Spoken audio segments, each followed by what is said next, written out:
That's it, man. Game over, man. It's game over. No tears, please. It's a waste of good suffering. Fairly alarmed here.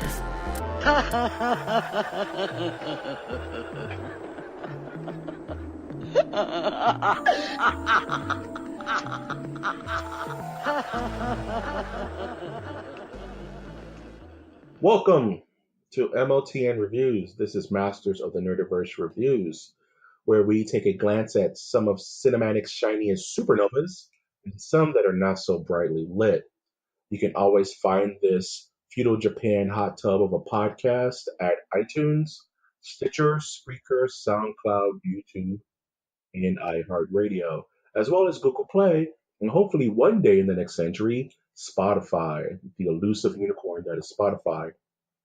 I'm, of course, your host, Mike G, and I'm happy to introduce for the first time to my humble show, Brian. How's it going, man? Hey, Mike, man, thanks for having me. I appreciate it. This is special for me. Me podcast as Sue podcast, primo. You know, so we're all good to go, man.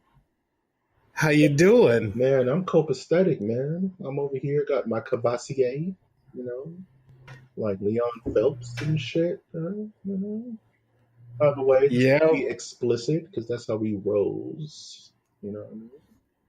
Yeah, buddy. Well, you know what? I've listened to the podcast. I like the smooth sound. It sounds like a little slow jazz of Nerdverse, to be perfectly honest with you. So, good call on that. Yeah, man. You know, sometimes if you gulp a fine wine, you're not drinking it, man. You know, you gotta sip it. Listen to some Blues Traveler or something. You know, man. Whatever your boat. I love me a little Blues Traveler, but being from Wisconsin, I don't know how much we don't gulp. We're quite the gulpers. In fact, that's probably how I spent my first few college years, is just gulping. My only memory of Wisconsin was I saw a dude stick his hand into a vat of molten cheese, put out, and just suck on his fist for the entire party. Where was this? I went to go to a Packers game, and later my buddy of mine was like, "Hey man, fall through to this college party, you know, whatever." So I went, and these idiots had a giant like fondue cauldron, and one guy stuck his fist into molten cheese like wrist first, all the way up to his forearm. What? And you saw this drunk bastard eating a cheese fist in Jaeger in a corner for hours. Oh, God. He probably had severe burns. It was stupid. I was like, what is happening, man? My buddy was like, this is how we roll. I'm going back to L.A., man. You guys are well, I do want to say that is how we roll, but, I mean, that's a tad bit intense, man. You know, I burned myself on a grilled cheese sandwich, so, you know, I don't know hot vats of cheese. Can we get a superhero named Hot Vat of Cheese? Nah, man. He sounds like he's an Image character. Hot Vat of Cheese will be hanging out with Savage Dragon or something, dude. Super Fantastic. Weird.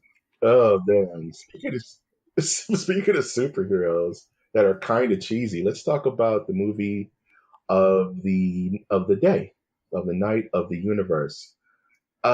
This one was actually premiered in 2018 and directed by Junpei Mizusaki. Say that 12 times fast. Love it. And the movie this time around is going to be Batman Ninja. And if you don't understand my bad accent, that's Batman Ninja. Man Ninja. Oh. You put those two words together and you just get chills. I mean, it just makes you, it gets you hype, man. I don't know about, I think about it does get you together. hype. And I want to ask you, being, you know, the guy you are when it comes to all things comics, how hyped were you when Batman Ninja came up? Seriously, where was this on your radar? Were you looking forward to it? Were you going, you know what? I had no intentions of watching this, whatever this may be. Where were you? Good question, man. I saw it on one of the many, nerd sites that I visit to, call this information. And my first gut response was, "What WTF? Like, what is this? Like, it's Batman on horseback in feudal Japan with a complete, like, daimyo shogun suit on, and it just looked nuts." I was like, "What exactly is this?" I was so perplexed. I was just like, it just was so out of And left field. I never saw something like this coming, and I was extremely hyped let me for it. ask you I have to just something. know what With this that is. You know description what I you mean? just gave of WTF, this is kind of out of nowhere. Without, and I guess we can kind of get into it. Was that what you got? Yeah. Yes. Yes. Without going into spoilers, yes. This is a Okay. non-spoiler Okay. section. We're just going to kind of give our general thoughts about the movie. And I think this is out of control. Like, my history with Batman, is just like much like everybody else's. And when I think Batman Ninja, it reminds me of the Batman the Animated Series episode. I think it was Way of the Ninja, where a ninja from You know Japan goes to what? I fight Bruce remember Wayne that. because Bruce Wayne trained in Japan to be a ninja. And he, it's one of my favorite episodes because he doesn't fight. He doesn't want to fight Batman. He wants to fight Bruce Wayne. You know what I mean? Like, Batman is just a costume you wear for the city folk. I want to fight you, the guy who trained under my master, who I killed, because I'm the ultimate evil ninja now. And I think that guy was in 2 episodes of the series before it ended. But my ideas about this movie is it's just wacky. It's the most wackiest thing I've seen comic book wise since like Tank Girl. You know what I mean? It's nuts. Oh man, yeah.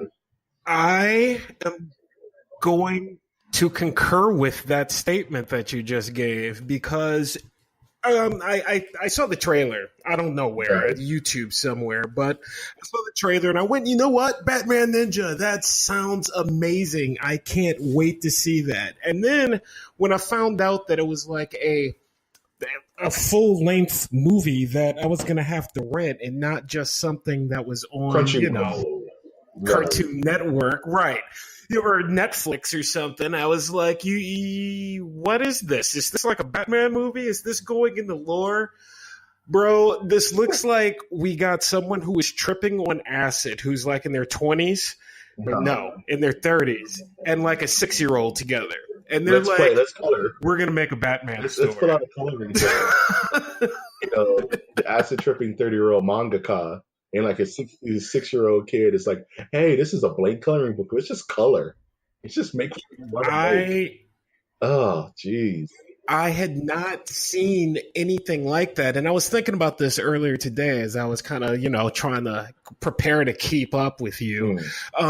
Like watching that film made me realize just kind of how dim and dark television is. Just the dark colors that is. Because watching that's not like watching that's Dragon Ball Z to the nth degree. Yeah. I would put this show to Tengen Top and Gurren Lagann, if you've ever seen that. It's the most... Have not. It's an anime that goes from 0 to 10, then 0 to 15, then 0 to 1,000,000, and then the cliffhanger, and then it starts to ramp up.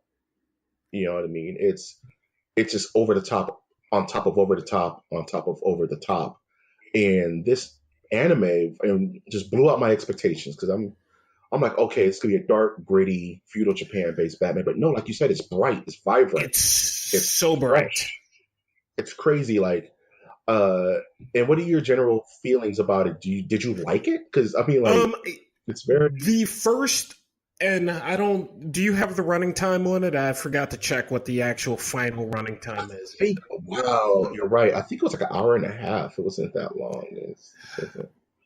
It felt long. It felt long. And here's what I'm going to say is that for the first, the first 2 acts of it, I was enthused, but then it fell into a Lord of the Rings, Return of the King vibe, where it felt like it just kept needing to end, but it was not ending. And it, as you were just describing, 1 to 10, 1 to 1,000, 1 to 1,000,000, and they just kept playing that over. So by the end, I was actually almost starting to feel a little pain. Like watching it, I was like, I mean, how long can I'm not 6. How long can I expose myself to this type of just like, blinking and flashes and bright colors? So for me, I enjoyed it. I mean, you're a Batman fan? Hell yeah, give this a watch. But at the exact same time, they probably didn't need to go quite that far with it, even though I do appreciate it. You know what? It's definitely a love letter to Batman. Like there are certain scenes where you're like, okay, they've actually talked to people at DC, or the person who directed it was actually a big Batman fan. Because there's certain little things that are kind of added to the story that are absolute love letters to Batman from the beginning to Batman Modern, which is DC Rebirth, I believe, or even DC Universe. So I think this will be a good time to actually go into the story, which is absolutely nuts. So this movie opens up in modern day Gotham City. It opens up like in modern day Arkham Asylum. And for some reason, Gorilla Grodd is kind of the pseudo dual villain of this movie. Even though Gorilla Grodd is more known to be a Flash villain, I guess the writer needed. When it comes to manga and like anime, they'll pick someone just because they think Gorilla Grodd. I thought brought it. I loved Gorilla Grodd's character. I loved his depth in this. But I was actually going to ask you that Batman and Grodd, I mean, they've only maybe once or twice. This was kind of just like, here's this random DC villain that Batman is tracking down, right? Yeah. It could have been any kind of super intelligent villain. It could have been Lex Luthor at the center of this, right? It could have been Mr. Freeze. It could have been any upper IQ villain that can create a literal, and this is a big part of the movie, time machine. It's called the Quake engine. So introducing Gorilla Grodd just seems like, oh, we can't think of any higher upper echelon villains outside of maybe like Ra's al Ghul that could have possibly created this. Right. So we're just going to borrow a Flash villain because they all live in the same universe, right? It doesn't matter. So we open up and Gorilla Grodd is trying to sell the Quake engine to all the villains of Gotham. And I believe that is the Joker, of course, Harley Quinn, Poison Ivy, Two-Face, Deathstroke, and I think that's it that make an appearance in this movie. So, of course, Batman shows up to save the day and accidentally triggers the Quake engine to send them on a time warp. This is already nuts. And apparently, Batman ends up in feudal Japan in the Edo era. And the first thing you notice is the art style, which isn't hand drawn. It's more of a CG kind of what you're used to nowadays, like a CG rendering, which really I had to grow on, and also was the biggest problem with this film was that because it was the CG, the voice acting work was atrocious. It was literally Batman talking up and down like a Muppet, and him saying complex shit like, "It must have been the flux capacitor of the eastern side," and his mouth is just going up and down like Elmo. You know what I mean? It's like, oh no, correct. Oh no, and it kind of takes you out for a while until you just stop looking at their mouths. But after that, you kind of get over it. So Batman is whisked away in this crazy graphics filled time travel moment, and he's just dead center of a random village in Edo, Japan, and he's looking around like, okay, what happened? He's still in his bat suit, normal Batman, and all the Edo people are like, Anandaska? Like, what? And the next scene, we see these weird stormtroopers show up, like these Shogun warriors. Weird stormtroopers. That explanation had not come past, but you're absolutely right. They could have had stormtroopers, right? Like the horror version of Star Wars, for sure. That we're going to get their ass beat by Batman, and of course they're all wearing Joker garb. Like they have the Oni masks, but they're white with the red lipstick. And Batman doesn't put two to two together immediately. He looked in one of the cool moments about this movie. He looks up and aims his grappling hook, and it's just open sky. I thought that was a pretty nice shot. Yes, and he's just like, "Oh, I guess I can't do that." So he tries to scurry away and not necessarily hurt these guys because he's still trying to get his bearings. You know what I mean? What did you think about like this opening scene, like just the introduction to this world? And I was caught from the moment from the word go, because it's like, oh wow, so they time traveled, which is cool. Time travel is always cool, but on top of time traveling, like Batman somehow went in a split second or two later. Yes, and the timeline in this movie does get a little wonky. Yes, and I definitely want to get into that. Yep. I was trying to keep up, and I'm like, what they're saying doesn't make sense, but whatever. It is what it is. But I thoroughly enjoyed that, and by that being the plot, I was like, cool, I'm in. We're back in time. Batman's here 2 years later, and Grodd's in charge. Joker's in charge. We're good to go. Right. So that's pretty much it. Like, after the skirmish, Batman runs away, and he happens to run across Catwoman, who's dressed in full Edo era gear, but of course with a Catwoman twang. And she's like, "Yeah, we've all been here for 2 years. Like everyone who's here." Like when Batman's like, "Well, who's here?" It's like, "I think Red Hood is here, but he's floating around somewhere. He's like doing reconnaissance." And pretty much the situation is this: is that the Joker and Gorilla Grodd are in two different nations that are warring for the supremacy of feudal Japan. On Joker's side, I believe it is Two-Face is on Joker's side, and on Grodd's side is Deathstroke, the Terminator, or Slade for those who are Teen Titans fans. And Penguin and Poison Ivy are kind of just doing their own thing. That's what I forgot to mention. Penguin is also in this. So she's like, "Yeah, we've been kind of trying to figure out a way back because the Quake engine got split up somehow. They never explained how that happened between the warring nations, and each one of them has a particular power supply that is all connected to be needed to be connected to get us back home. And Joker is the only one in possession of the actual machine, and he has no desire to go back to normal times because feudal Japan was all chaos, and he loves it. So Batman's like, screw that noise. I'm gonna go knock out the Joker. And what I loved about this movie is like how many different times Batman failed to defeat the Joker in this movie. It's kind of cool. You know what I mean? Like Joker. The Joker was larger than life in this movie. Like if they had have done this Joker in the DC EU, whatever we are calling it these days, we might not have been so bad off. But I thought Tony Hale as the Joker was a highlight for this film.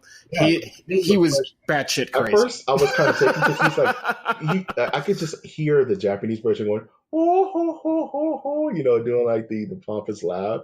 That's probably what they were doing. But Tony Hale killed it, and you're used to Mark Hamill, you're used to all the other voice actors doing a Joker voice. So whenever you hear someone new trying to do the Joker, it's always interesting to see how they're going to approach it.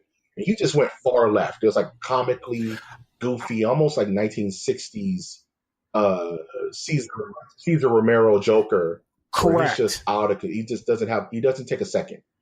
It's bad joke after bad joke, but it starts warming up. So Batman tries to, I was actually, when I found out, Tony Hale, I'm like, Tony Hale? Really? Like, Arrested Development, the HBO show, Veep. Like, you're funny, man, but I didn't realize you had this kind of in you. So good on you. And I want to see a tad bit more from Tony Hale as any type of voice actor. If that's the type of, he just got into it. He just went for it full on. And in any Batman movie, that's what you want to see from your actor. You want to make sure that you're seeing, absolutely go for it. Absolutely. I definitely agree with that. And for his first time out, he definitely has the chops because he really sounded like he put his entire gut into this performance. And, especially during the opening, when his intro between him and Harley Quinn in their giant Shogun castle, and Batman just storms it with the Batmobile, which still has some, I guess the explanation was it still has some gas in it. Right.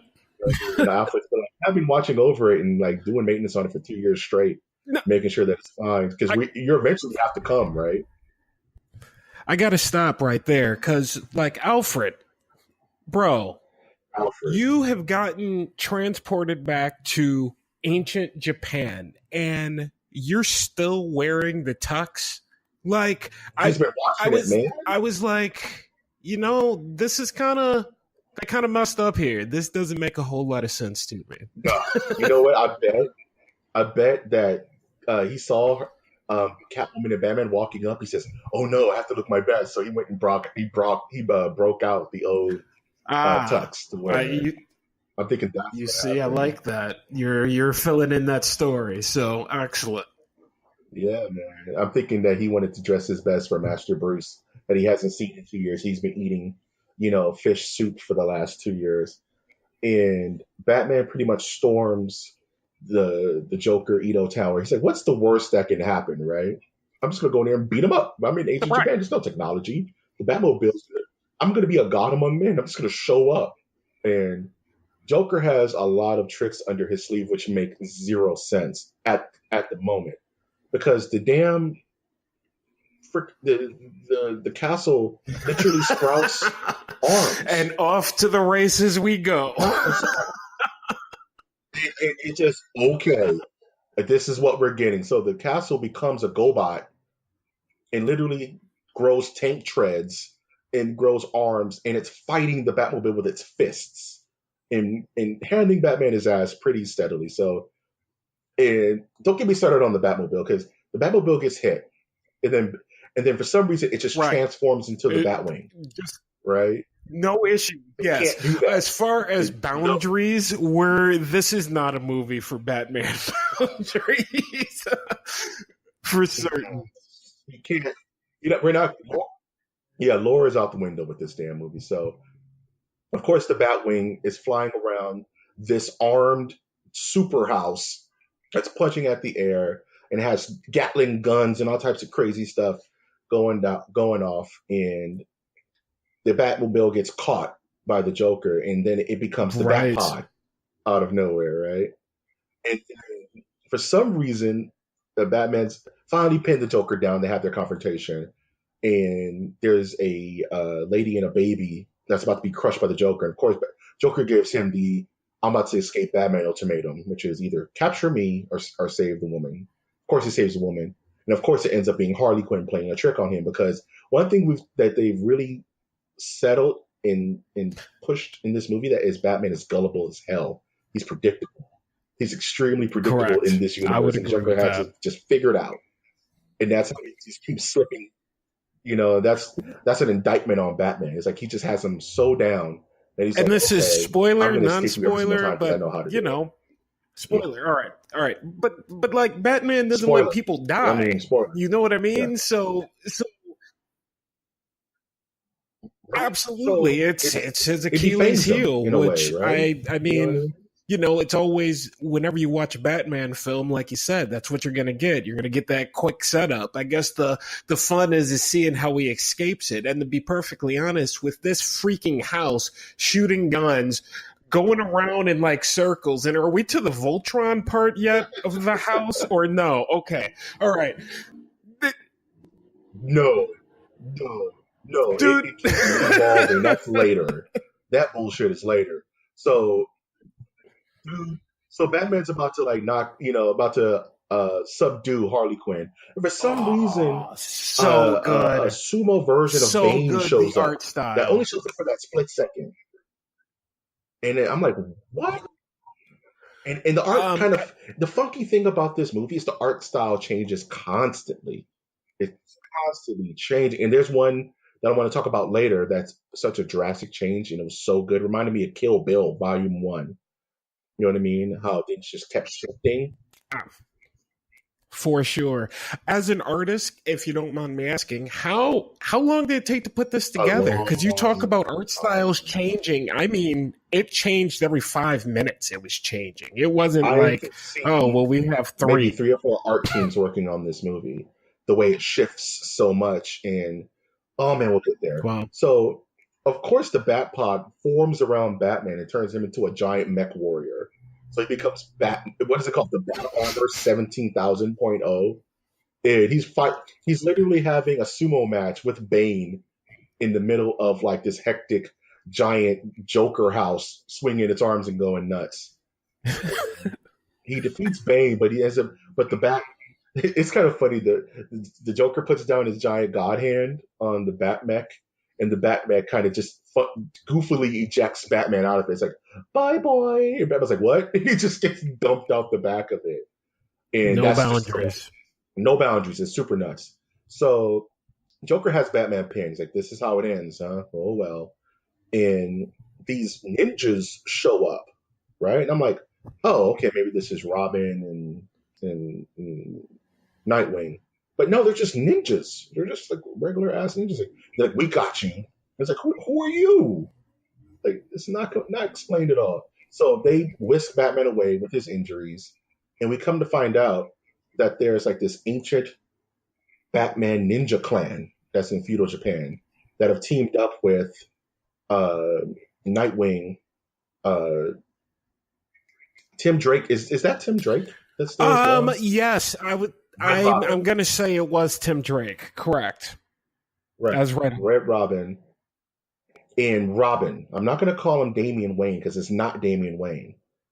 It's Robin. I don't know who this child is. The crazy. That's the most jarring thing crazy about looking this movie one to me.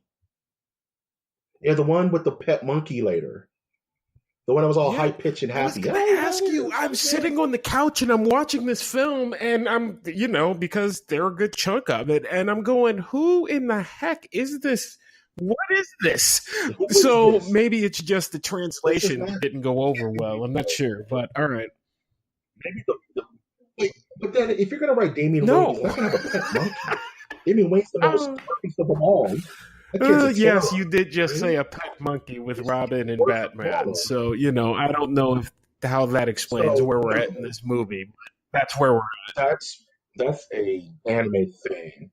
So apparently, and which is kind of cool because it made me think of something else, was that there's been this ancient order of bat ninjas that have been awaiting the great grand chosen one shogun bat god that's going to come and like bring prosperity to their clan or whatever. And of course, it's Bruce Wayne, right? So he's like, fine, I'm not whatever helps him defeat the Joker. And it made me think of the storyline, The Death of Batman, where Batman time travels and starts as a caveman, and then kind of goes through time being Batman and affecting the timeline, creating like these bat myths throughout time. So it makes me think like, oh man, what if maybe this is part of that. In a weird way, I'm part of that death of Batman. Our Batman RIP is what it was called. Mythos, where this is the Batman of the Edo era. Like there's a pilgrim Batman and a hero for every Batman, age. You know what I mean? I thought that was pretty cool. Correct. Exactly. Right. So okay, I have to kind of figure out. And there's the part where they go back to the village and Batman is licking his wounds. And he has kind of a mental conundrum. He's like, what is Batman without his gadgets? What am I? How can I deal with this? And he starts to kind of doubt himself, which is kind of a funny thing. It's kind of a funny talking point. Because many times in the comics, Batman has been stripped of his utility belt, his batarang. He's just been down to his skivvies and still managed to win because he's the damn Batman. But in the Dark Knight, right? There's nothing, right? It's just brutal. Yeah. But I definitely appreciated that fact that they went there with the storyline of being in ancient Japan when, tools were often what people were using for gardening, and that's where a bow comes from. You know what I mean? So what am I without? There was some stroke of realism in this film. But then you have the ending, which is like Batman without anything versus stuff that doesn't exist in the normal timeline. Anyway, we'll get there.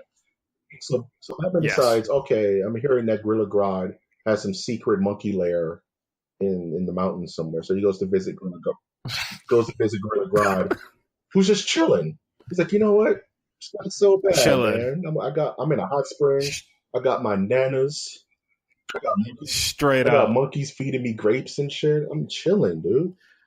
I am so far ahead of the rest of you. You guys don't even know. I'm not worried about it, man, because I knew you'd come. I knew you would love me. Loved it. And Gorilla Grodd is always like 15 steps ahead. So Batman's like, all right, let's work together. Let's dethrone the Joker and let's get this Quake engine, because honestly, everybody just wants to go home. From Catwoman to you to all the Bat family. So they arrange a what can I say? Sabotage. They kind of want to ambush the Joker. Sabotage. So Batman, Gorilla Grodd, the Bat family, and the Bat Clan, which are these ninja that just follow Batman around, meet Joker at this river. And it's a beautiful scene because Joker just has technology up the ass. I'm like, where is he getting all this gunpowder and agent thing? Anyway, he is now the Batman. Right, he's the Batman now, and Batman's the Joker. Correct. So the Joker's just shooting Gatling guns into the ocean. Like, I'm just going to kill you all. And of course, Batman springs them. And at that point, it's Catwoman versus Harley Quinn, of course, because they always have to team the girls together for some weird reason. And Two-Face shows up in this sick, one of my favorite designs of the movie is the Two-Face armor, where it's like, it has the motif of him, but it's also kind of is striped.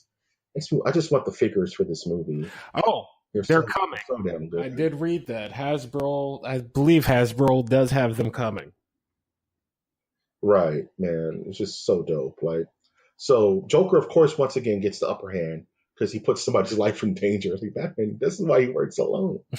He's so tired of getting the upper hand, right? So Grodd double crosses Batman, of course. Like, Batman should have saw this coming. And Catwoman kind of low-key double crosses Batman because she joins Grodd. Because it's Catwoman. She always has to play both sides of the fence. And it appears that Batman and Joker both die.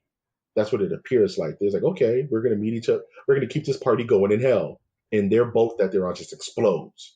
Right? It's like, oh, okay. Whenever you see the white fade away in an anime, that means, yeah, you're done. And I want to say, this is one of those moments when we were watching the film and I'm going, you know what? Is this thing about to wrap up? I mean, I guess so, with all of the lights and the flashes and everything and the giant robot house and stuff. I'm like, it's like, we're going to wrap this up right now, man. Like 45 minutes. Yeah, no. Yeah, no. The shit, man. Super nuts, man. So this is where we get the explanation where it's like each one of the villains that teleported here is a warring nation, and they all have a piece of the power converters that are used to run the Quake engine. Plot points, right? Okay. And they kind of give a breakdown of all their sections, right? The parts of the country that they've taken over. It's a 2 days later span where Batman's all jacked up, licking his wounds. And he's like, you know what? I came about this all wrong, man. Like, if we're going to be here, we have to adapt to this culture to defeat these guys on a completely different way of thought. So that's when Batman starts to really train to become Batman Ninja and embrace the. Well, he wasn't Batman Ninja. He what was he? Batman Shogun or Batman?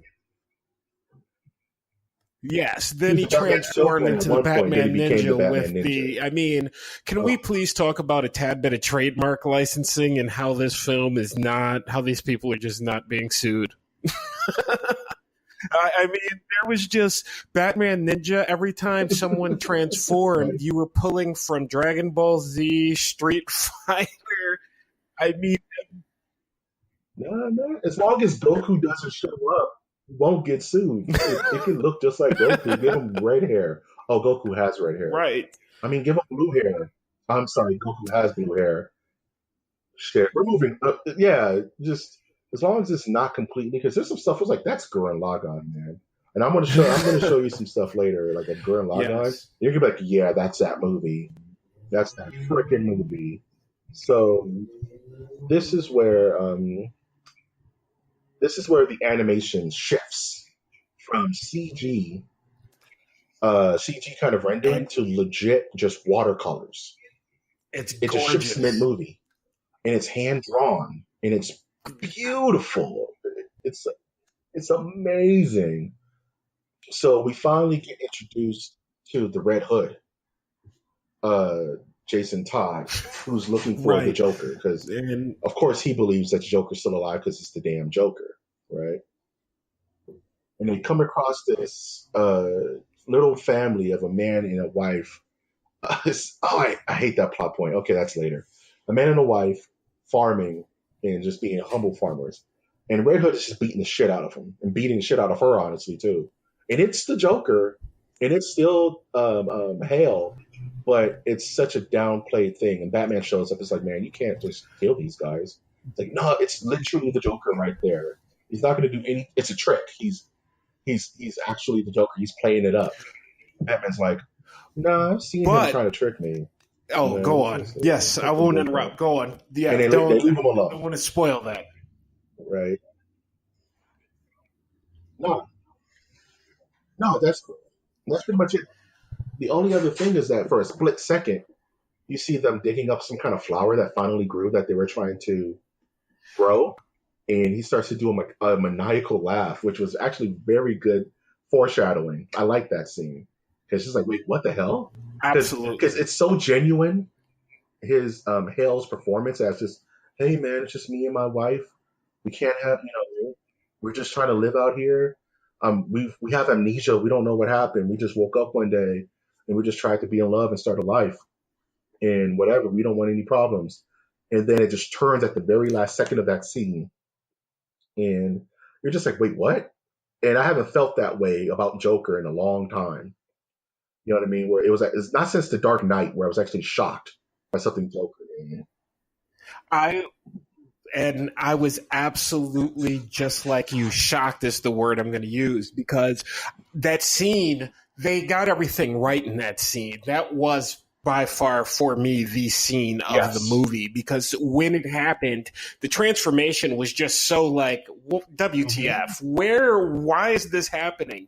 And they fooled me.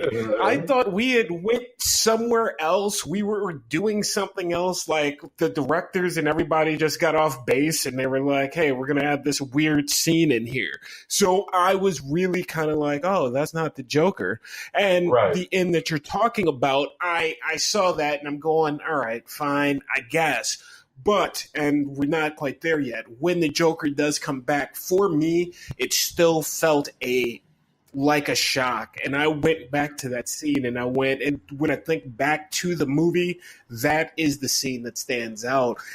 And that watercolor was so just beautiful. And Tony Hale and, God, what's her name? The girl who always plays Harley Quinn. Not Carrie Warren. It's the other one. I didn't write it. She's played Harley Quinn since They forever. were fantastic in that scene. And you know what? Bravo. Because animation doesn't do that. Not like that. Not like that. And if there's a reason to watch this movie, it is to absolutely go on this ride and then hit that scene. And you're like, whoa. Ooh, okay. So we get back from that, and it's starting to ramp up towards the final battle, and all the warring nations are taking their giant mech suits because all their houses just turn into mechs. They just turn into Gurren Lagann mechs, where the entire house either has a face or it's a giant penguin it's literally not even mechanical. It's like poison ivy's. It's just raw plant life. It's just so out of control, man. And Batman's like, these guys have tech and that stuff wasn't or whatever. Voltron. That was the other one. Who was the other one? There was. No, there was Voltron. Mazinger Z? Maybe. Megazord? I can't remember. I'm sorry. I'm failing the nerdverse. Someone might take away my card. But that at that moment was another trademark where I'm going, how did you guys get this by? Is it because it was made in Japan and no one really knows what Batman Ninja is? Because this is my childhood. And it's all about... yeah. It went crazy. It went absolutely bonkers. So we have all these super houses about to fight, and here comes Batman. And it's explained that, okay, we have the technology because Gorilla Grodd has manipulated them to get the technology to build these ultra houses and have this super crazy tech. The coolest one to me is honestly, I didn't know whose house was whose. I was just watching the badness. It's a Buddha face with 6 arms.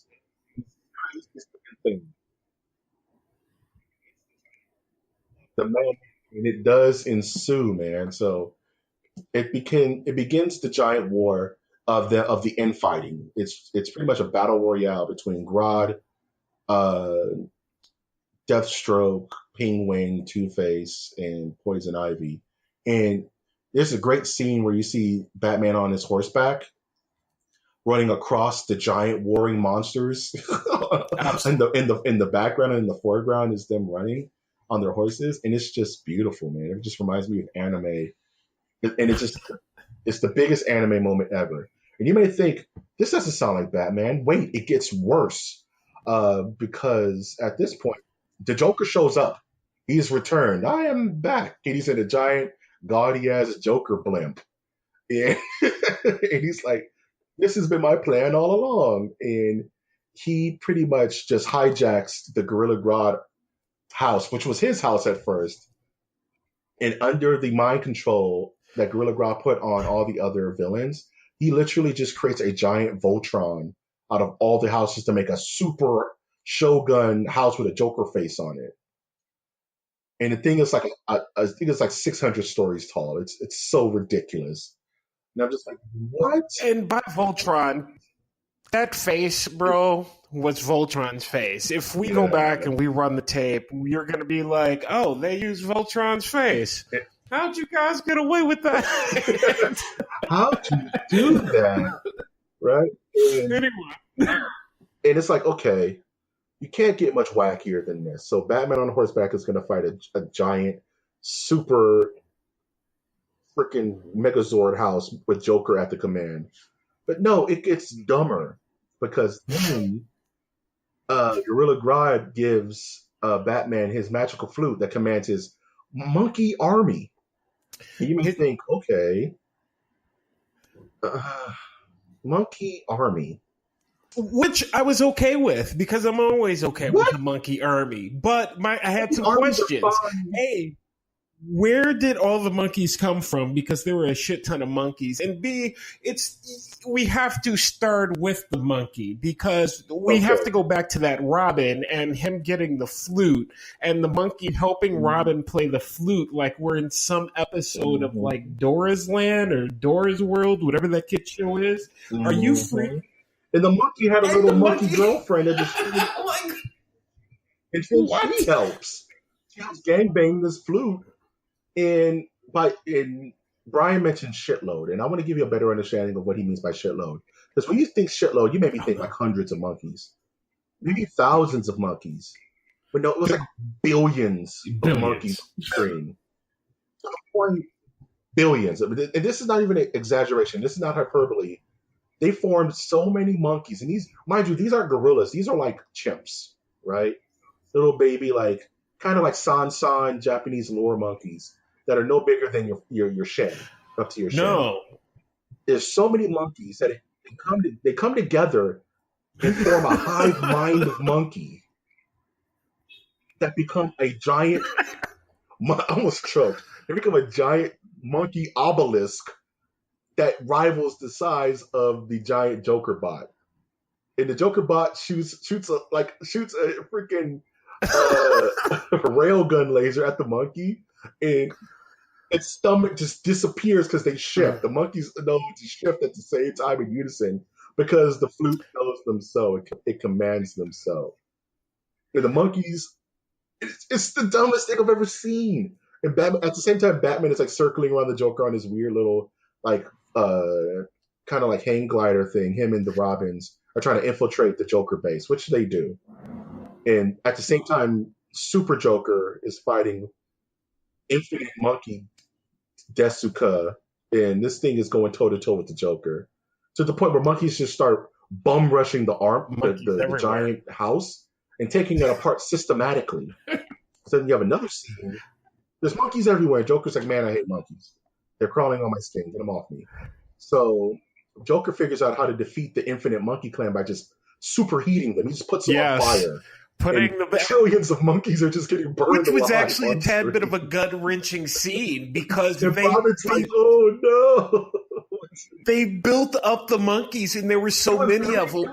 I mean, you guys, and we're not quite there yet, but you're going to want to check something like this out because the art style has a visceralness to it that makes it real. Correct. I will agree with that statement. And I know it sounds like we went off the rails, but no, this is all part of Batman Ninja. It's very visceral. You can smell the charred monkey flesh from these trillions of monkeys that are burning alive.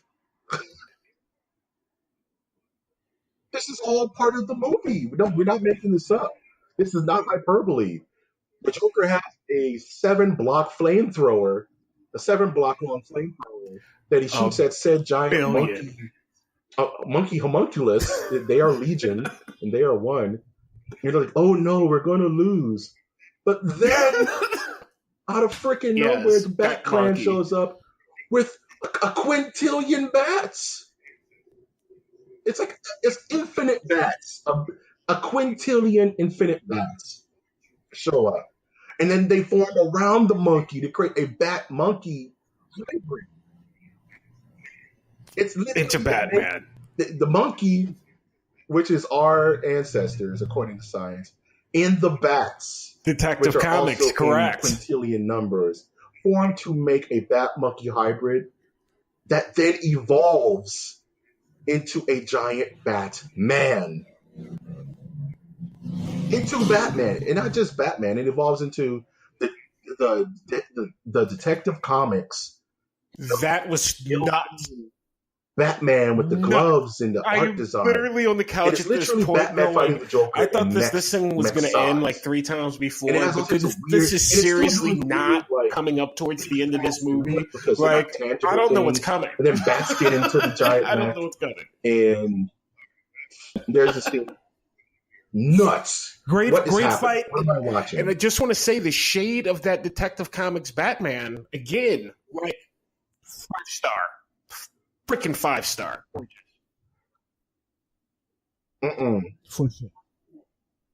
Like, I was like, all right, I'm sold. All right, whatever.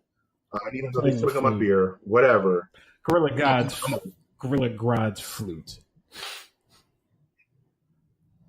Accurate. 5-star. Such a love letter nod to Batman.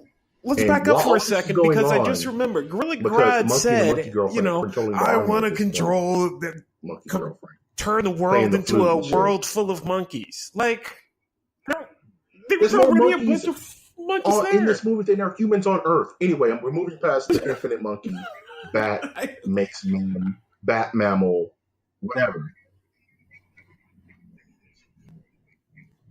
Oop.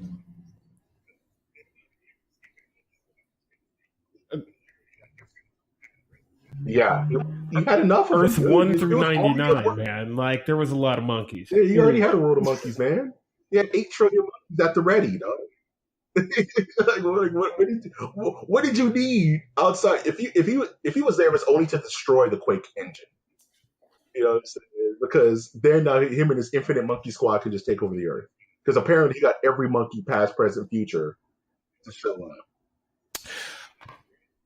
Right, yeah. All 52 Earth monkeys to show Red up. Robin Penguin. Anyway, we get the big final send-offs where it's Batman versus the Joker. He finally catches up with him. It's weird. I don't know whose Robin this is. Robin versus Poison Ivy.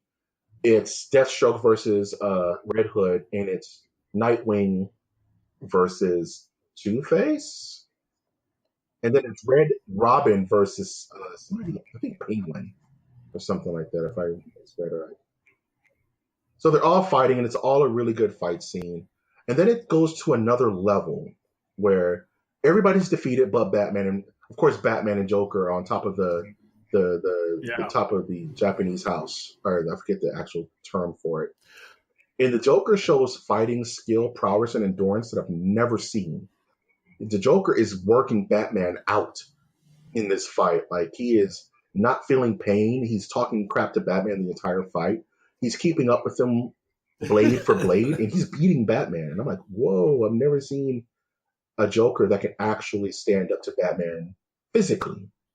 Batman. And it was very jarring, and I know it's very anime. But then he gets the upper hand and stabs Batman in the stomach. Like, oh no, Batman's gonna die? You know, Kappa, Monka ass. And Batman falls to his death, but then Batman explodes into a sea of bats. Some leftover bats from the infinite bats they had later. And then Batman transforms from Batman to Batman Shogun to now he is officially the Batman Ninja, where he's doing bat teleport combos. Batman Ninja. And he's doing Batman teleport combos and pretty much turning into like Dracula Unbound or something like that. He's doing Dracula Unbound. I mean, it was next level. Like, you think about like Batman Begins, and you think about all the martial arts we saw in that film, and it went like Batman Ninja. This dude just started working out Joker the opposite way. Yeah, to the nth degree. He was giving him a proper beat down. And I'm like, okay, Batman got some new tech while he was in ancient Japan. It makes perfect sense. Now he can just teleport into bats. And he's just the most craziest, almost non-human guy ever now. So he defeats the Joker, and the day is saved, right? They power up, even though Grodd is kind of on their side because Batman saved his life. So he's like, okay, I know I'm the only person on Earth who knows how to work this thing. So let's all get home. So that Robin says a heartfelt goodbye to his monkey and his monkey's girlfriend. Monkey! Oh my god, anime. And the Quake engine just sucks sucks the Arkham Asylum and all the bullshit that they created so they don't pollute the timeline into the time-space continuum. And arrive moments after they left, because time travel, right? Like seconds after they left. It just brings right back into existence. Gotta love time travel. And then the movie goes off in back to the art style, to this manga page style ending clips where they show Commissioner Gordon like being like, what the hell? They show Batman, everybody's still in their Edo era armor, dragging away the villains. And it's like Commissioner Gordon's like, you guys had a costume party or something? Like, what's all this about? Right? Yes. And did you see the Stinger ending? The Stinger, which I thought was kind of neat, it was Catwoman kind of, because she kind of opened up this story saying, you think you've heard all the Batman stories ever told, well, you've never heard this one. And everybody's back to a normal time, and she's selling off some of the iniquities that she plundered during her time. She's like, you don't think I'm gonna get away empty-handed, did you? And she's selling off perfect Catwoman too. The way that ended, that was perfect Catwoman. Yeah, perfect Catwoman. On her bike, she's off for another story. But then you see a Batmobile made of horseback in like Shogun era Batmobile, going down like Main Street or something, and it's like click, click, click, click. It's so underplayed. It's so quiet. And Commissioner and Alfred's like, so you're gonna go to the X-Men's ball? I was like, yeah, right. I'm gonna show up like this. Just in case no one knew I was Batman, I don't know now. The end there, when we're talking about like the final battle, you know, there was not enough of the other fights for me. Me too. That's a big problem that I had with it was, yeah. Yeah. Anyway, I'm sure you're going to ask for a wrap up or final thoughts, but yeah, I got to tell you that for all of the build up and all of the noise and all of the flashes, like they got to the end and they very much focused on Batman and Joker, which is what you should do. You should focus on Batman and Joker, but you did spend, an hour and a half with the other people too. Right. I guess that's all I'm saying. They accept you to understand these characters going in. You know what I mean? They're like, okay, we don't have to explain why Two-Face acts the way he acts, or what's Poison Ivy's deal. You're supposed to just get it, right?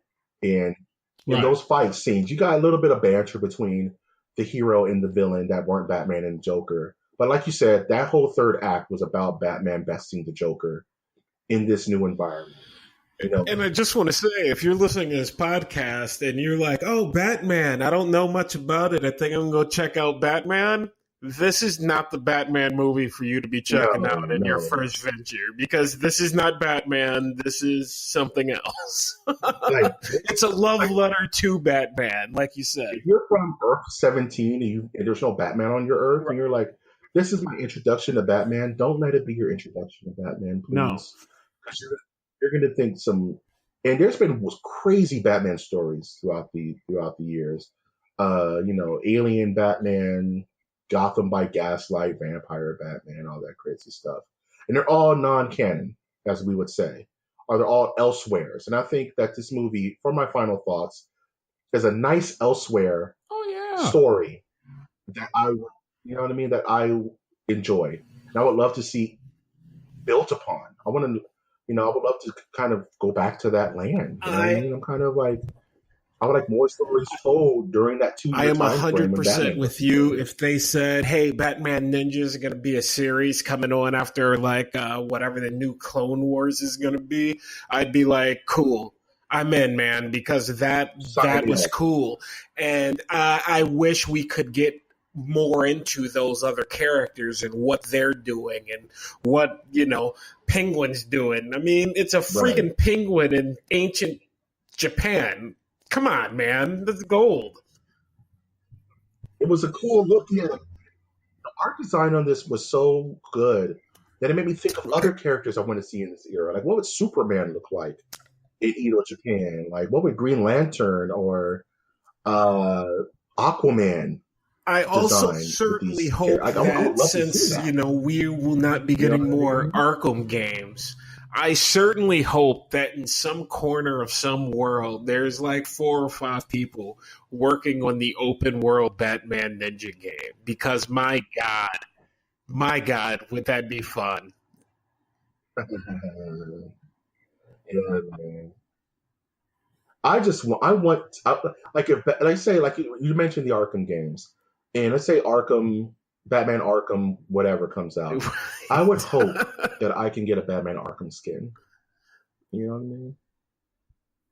Like, an Arkham skin. I don't need a whole game. Just let me, I'm playing Injustice 2. Let me put on a Batman Arkham style armor. You know what I mean? Like, let me scratch that itch a little bit. Like, a little flavor. Like, I kind of want the Batman Ninja style Joker figure. Like, I want them to make that. In fact, I would collect all of them because they're so sharp. Like, especially that Two-Face. His armor was so good, man. So good. So, from 0 to 5 stars or galaxies, what would you rate Batman Ninja from 0 to 5? You know what? I'm gonna give Batman Ninja for solid Batman fans and people who are like, should I take a dip into this? Absolutely. It's a solid 4.0. I mean, it's definitely something you haven't seen before with Batman. Yeah. And that alone probably deserves a watch. Perfect. You know what I mean? Like, this is definitely style over substance. This isn't the best Batman story ever told. You know what I mean? But it's so truly dazzling that as an artist and as someone who appreciates visual storytelling, this movie has it up the wazoo. I would give it a 4 a 4.0 if I wanted to be really stickler because I really didn't like the voice. I really didn't like the mocap or from the mouths. I would give it a 3.5, but I don't want to be that judge. So I'm going to round up and give it a 4.0. I would definitely recommend renting this. Rent it, and if you love it, buy it.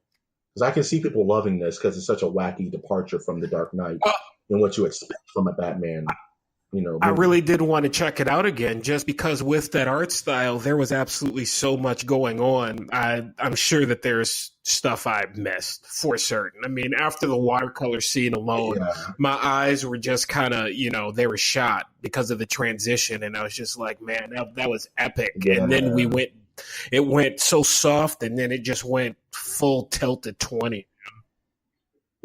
Full tilt again. You know what I mean? It's such a Oh, this movie was Absolutely, something else, man. It was a man. good time. Where can we? Good times, man. Good times, dude. You Where can can we find find you, me Brian? on Twitter at You? Brian J. Wash and on Instagram at B Washington. Do it.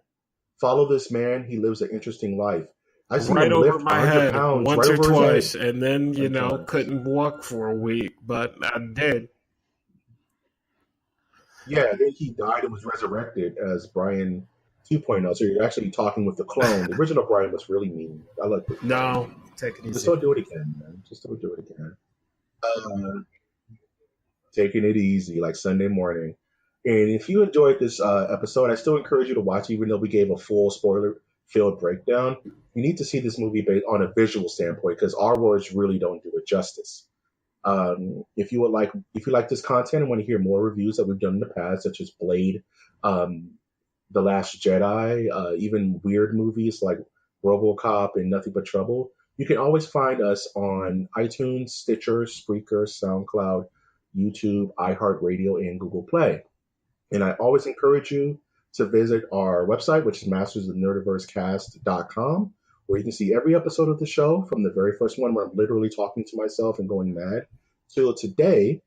And you can be able to check out artwork for the show and even join our Patreon, where if you want to throw a couple of dollars towards our way, it absolutely helps with production costs and helps this podcast grow because like one of Rita Raposa's monsters, we want to make this baby grow. Any passing thoughts before we close this bad boy out? Hey, thanks for listening, and Mike, thanks for having me. It's been a pleasure to come on and talk a little Batman Ninja. You know what, Brian? I really appreciate you coming on. Hopefully, we'll have other shows in the future with you. Definitely thank you for having you on board. And you made this a very interesting, memorable episode. I'm, of course, your host, Mike G. And I will always ask you to look towards the skies. Look towards the skies.